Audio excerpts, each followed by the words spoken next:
20절 그 길은 우리를 위하여 휘장 가운데로 열어놓으신 새로운 살 길이요 휘장은 곧 그의 육체니라.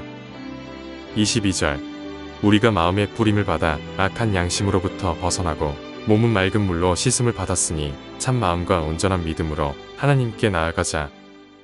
이 시간 함께 히브리서 10장을 통하여서 하나님의 말씀을 나눌 수 있기를 원합니다. 제가 어제 말씀드렸던 것처럼 히브리서를 받았던 1세기 유대 그리스도인들은 그 당시 있었던 사회로부터 많은 육체적인 고난을 받았었습니다. 그런데 한편으로 또 생각을 해보면 우리가 살아가는 이 시대, 특히 우리 지금 이제 이 시점은 우리 다음 세대들이 많이 수련회를 하고 또 수련회를 한 그런 시점이지 않습니까?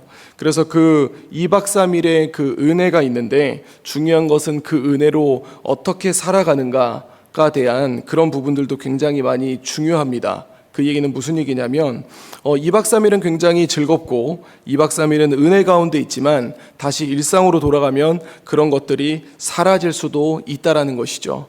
그러면 우리는 그런 이제 삶 속에서 그런 사이클 속에서 이제 어른들도 마찬가지죠. 주일날 예배를 드릴 때는 참 은혜롭지만 사회로 나갔을 때에 그 은혜가 사라지는 것들, 그런 우리의 사이클 속에서 우리는 어떻게 나아가야 되는지에 대해서 10장을 통하여서 함께 살펴볼 수 있기를 원합니다. 10장 1절은 이렇게 시작을 합니다. 율법은 장차 올 좋은 일의 그림자일 뿐이요 참 형상이 아니므로 해마다 늘 드리는 같은 제사로는 나오는 자들을 언제나 온전하게 할 수 없느니라. 지금 10장은 다시 한번 또 이 과거에 드렸던 제사와 그리고 이제 또 율법과 그리고 또 예수님과 복음에 대해서 또 비교하는 작업을 가지게 됩니다. 그래서 이제 이 율법이 가지고 있었던, 제사가 가지고 있었던 특징을 얘기하는데요. 그게 3절이죠. 그러나 이 제사들에는 해마다 죄를 기억하게 하는 것이 있나니, 여기에는 이제 두 가지를 좀 볼 수가 있습니다. 첫 번째는 뭐냐면 당시의 사람들이 제사를 드릴 때에 제물을 가져와서 그 제물을 죽임으로 말미암아 그 제물을 죽이면서 자기의 죄를 기억하게 만드는 것이죠. 나의 죄값으로 인하여 이 짐승이 죽는구나. 그러니까 그게 이제 자기가 키우던 것들이지 않습니까? 이 짐승이 죽는구나라고 해서 자기의 죄를 기억하게 하는 게 하나 있고요. 또 하나는 뭐냐면 이 죄를 기억하게 한다는 것 자체가 죄로부터 온전할 수가 없다라는 것을 또 얘기하는 것도 얘기를 합니다. 그러니까 이 두 가지 기능을 다 가지고 있는 것이죠. 그래서 4절을 보면 이는 황소와 염소의 피가 능히 죄를 없이 하지 못함이라라고 그렇게 말하고 있는 것이죠. 그러니까 우리가 인간적인 능력으로는 어떤 한 생물을 죽이면서까지 내 죄를 기억해도 그래도 그 죄값이 사라질 수가 없고 우리가 그 죄에서 자유할 수가 없다라는 것을 이야기를 하고 있는 것입니다. 그러면서 이제 5절부터 보면은요, 이렇게 얘기를 합니다. 주께서 세상에 임하실 때에 이르시되 하나님이 제사와 예물을 원하지 아니하시고 오직 나를 위하여 한 몸을 예비하셨도다 라고 하면서 7절 이에 내가 말하기를 하나님이여 보시옵소서 두루마리 책에 나를 가리켜 기록된 것 같이 하나님의 뜻을 행하려 왔나이다 라고 그렇게 이야기를 하는 것이죠. 그러면서 8절을 보면 위에 말씀하시기를 주께서는 제사와 예물과 번제와 속죄제는 원하지도 아니하고 기뻐하지도 아니하신다라고 얘기합니다. 그런데 여기에 조금 우리가 생각해 봐야 될 게 있습니다. 사실 번제와 속죄제는 하나님이 주시는 그런 제도였거든요. 근데 하나님이 그거를 기뻐하지 않는다라는 것은 뒤에 이제 괄호에 기록이 되어 있습니다. 이는 다 율법을 따라 드리는 것이라. 이게 무슨 얘기냐면 거기에 대한 그 제사를 드리는 의미들이 있는데 그 의미를 생각하지 않고 그냥 형식적으로 그냥 기록된 대로 그냥 따라하는 모습을 얘기를 하는 거죠. 지금 이거는 우리에게도 사실 적용이 될 수 있습니다. 우리는 예배를 드리지 않습니까? 우리가 예배를 드리는데 그 예배에 대한 의미를 우리가 생각하지 않고 그냥 예배 자리에 나와서 앉아 있다가 간다거나 아니면 그냥 예배 자리에 앉아서 예배자가 아니라 그냥 구경꾼으로 앉아 있다 돌아간다면 사실 그것을 하나님이 기뻐할 만한 예배가 되지 않는다라는 것을 동시에 말씀하고 있는 것이죠. 그 다음에 이제 9절을 보면 그 후에 말씀하시기를 보시옵소서 내가 하나님의 뜻을 행하러 왔나이다 하셨으니 그 첫째 것을 패하심은 둘째 것을 세우려 하심이라. 그래서 10절에 이 뜻을 따라 예수 그리스도의 몸을 단번에 들이심으로 말미암아 우리가 거룩함을 얻었다라고 그렇게 이야기를 합니다. 그러니까 즉 제물로서 드렸던 과거의 그런 제사 방법으로는 이 죄에서 자유할 수 없었지만, 죄값을 해결할 수 없었지만 우리 예수님으로 말미암아 죄값이 해결할 수 있게 됐고, 그리고 우리가 하나님으로부터 거룩함을 입었다라고 이야기를 하게 되는 것이죠. 그래서 11절부터 14절까지는 앞에 있는 내용들을 정리하는 겁니다. 그래서 제사장들이 매일 서서 제사를 드리지만 죄를 없게 할 수는 없었다. 그러나 우리 예수 그리스도께서 이 죄를 위하여 영원한 제사를 단번에 드리고 하나님 우편에 앉아 계셨다라는 그런 이야기들을 하고 있는 것입니다. 그래서 이제 15절과 16절을 보면은요, 또한 성령이 우리에게 증언하시되, 사실 이 부분이 8장에서도 등장했었던 그런 이제 이 예레미야의 그런 본문을 또 인용을 합니다. 16절부터 보면은요, 주께서 이르시되 그날 후로는 그들과 맺을 언약이 이것이라 하시고 내 법을 그들의 마음에 두고 그들의 생각에 기록하리라. 그래서 17절 그들의 죄와 그들의 불법을 내가 다시 기억하지 아니하리라. 그래서 이제 이것들을 사하셨은즉 다시 죄를 위하여 제사 드릴 것이 없느니라라고 이야기를 하는 것이죠. 사랑하는 성도 여러분, 우리가 여기까지 해서 잠깐 조금 정리할 수 있기를 원하는데요, 사실 8장의 내용과 9장의 내용과 그리고 지금 우리가 10장에 살펴보는 내용은 계속 비슷한 내용이 반복되고 있습니다. 즉 계속해서 누구를 드러내고 있냐면 계속해서 예수 그리스도를 드러내고 있는 것이죠. 그렇다면 왜 히브리서는 8장과 9장과 10장에 할애해서 같은 내용을 계속 반복하는 것인가? 그것은 이제 우리에게 무엇을 의미하냐면, 우리가 일상을 살아가고 신앙을 살아가는 데 있어서 예수님이 우리에게 아주 핵심적으로 그리고 중심적으로 필요하다는 것을 다시 한번 강조하고 있는 것입니다. 그리고 우리가 지금 이 히브리서의 이제 독자들이 신앙의 흔들림을 가지고 있었지 않습니까?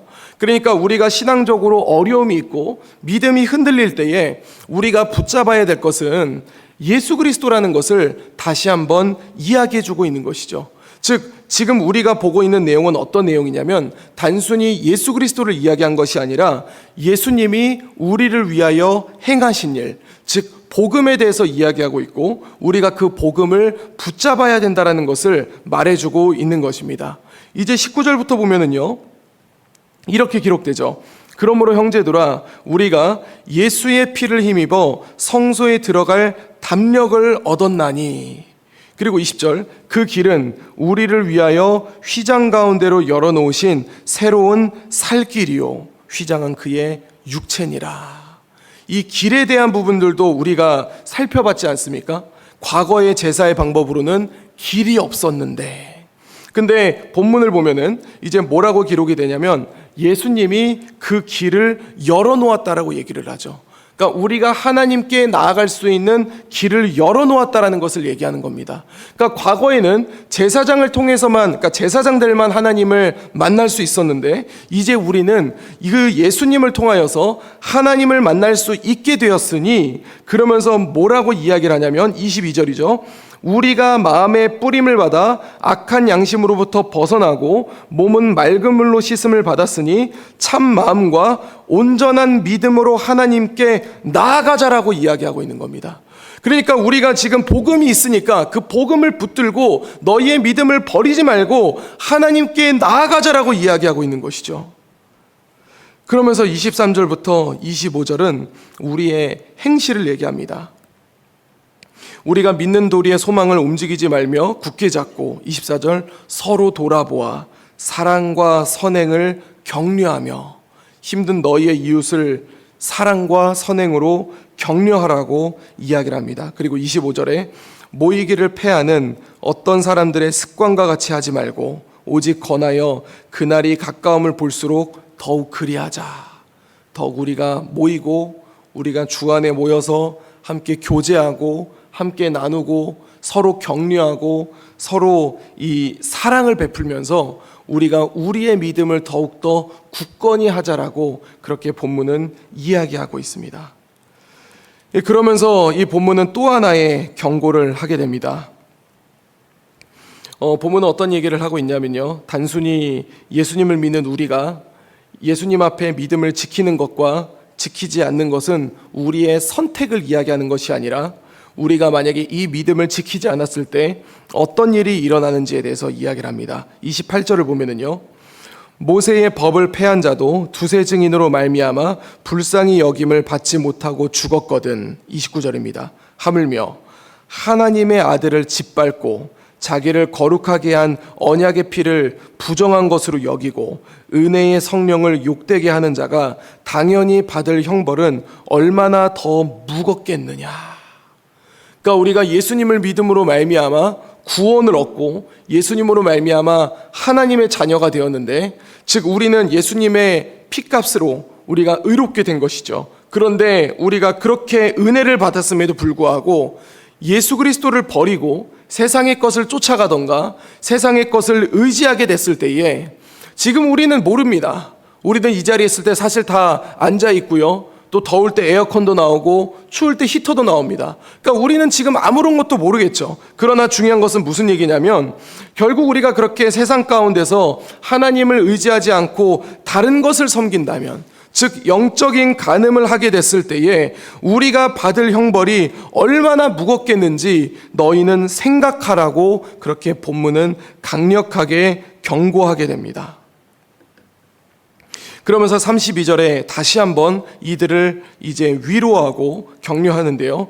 32절 보면은 전날에 너희가 빛을 받은 후에, 이것은 우리가 복음을 영접한 다음에 고난의 큰 싸움을 견뎌낸 것을 생각하라. 그러니까 너희가 복음을 받고 그리고 예수님을 영접하고 너희가 신앙 안에서 싸워왔었던 그 시절들을 기억하라고 이야기하는 것입니다. 그러면서 혹은 비방과 환난으로서 사람에게 구경거리가 되고 혹은 이런 형편에 있는 자들과 사귀는 자가 되었으니, 그러니까 우리가 믿음을 가지고 살아갈 때 세상으로부터 비방을 받을 수 있고 조롱거리가 될 수도 있고 구경거리가 될 수도 있겠지만, 34절 보면 너희가 갇힌 자를 동정하고 너희 소유를 빼앗기는 것도 기쁘게 당한 것은 더 낫고 영구한 소유가 있는 줄 알미라. 그러니까 그 이야기는 결국 하나님이 너희의 마음을 알아주시고 하나님이 다 갚아주실 것이니 너희가 그 신앙을 포기하지 말고 인내함을 가지라고 이야기를 하게 됩니다. 그러면서 37절에 우리에게 이렇게 약속합니다. 잠시 잠깐 후면 오실 이가 오시리니 지체하지 아니하시리라. 그러니까 하나님이 때가 되면 반드시 재림하신다라는 것을 얘기하고 있는 것이죠. 그러면서 38절 우리의 정체성을 이야기합니다. 나의 의인은 믿음으로 말미암아 살리라. 또한 뒤로 물러가면 내 마음이 그를 기뻐하지 아니하리라. 즉 우리는 믿음으로 살아야 된다고 이야기하고 있고요. 39절은 이렇게 정리합니다. 우리는 뒤로 물러가 멸망할 자가 아니요 오직 영혼을 구원함에 이르는 믿음을 가진 자니라 라고 하면서 오늘 본문을 마무리하게 됩니다. 사랑하는 성도 여러분, 저는 우리 재건부평교회 모든 성도님들이 이러한 믿음을 가진 자가 될 수 있기를 주님의 이름으로 간절히 소망합니다. 그 믿음을 가지고 나아가는 자는 우리는 결국 우리 주 예수 그리스도를 붙들고 그 복음 안에 살아가야 함을 의미합니다. 만약에 우리가 이 본문을 묵상하면서 만약에 내 주변에 내 지체 가운데 믿음이 흔들리는 자가 있다면 우리가 그를 사랑과 격려로 그들을 다시 붙잡아 주어야 할 줄로 믿습니다. 그냥 나만 가는 것이 아니라 나만 신앙 지키는 것이 아니라 우리가 흔히 이제 세상에 사는 거 있지 않습니까?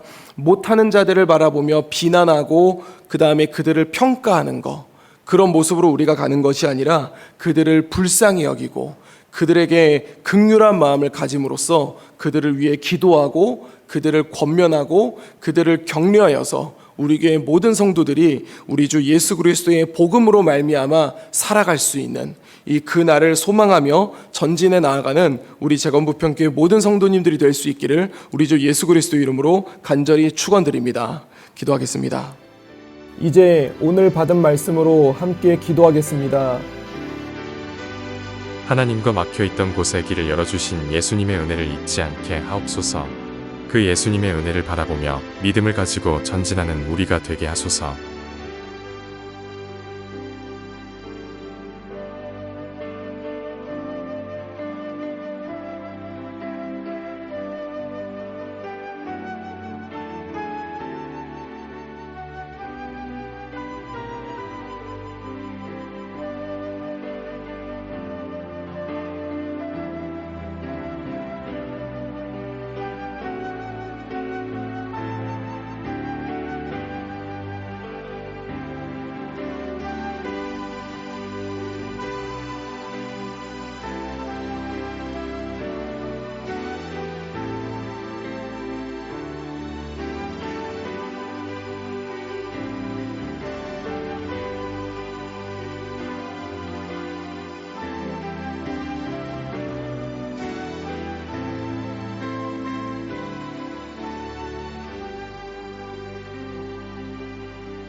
이제 개인의 기도 제목을 가지고 하나님 앞에 기도하시기 바랍니다.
수고하셨습니다.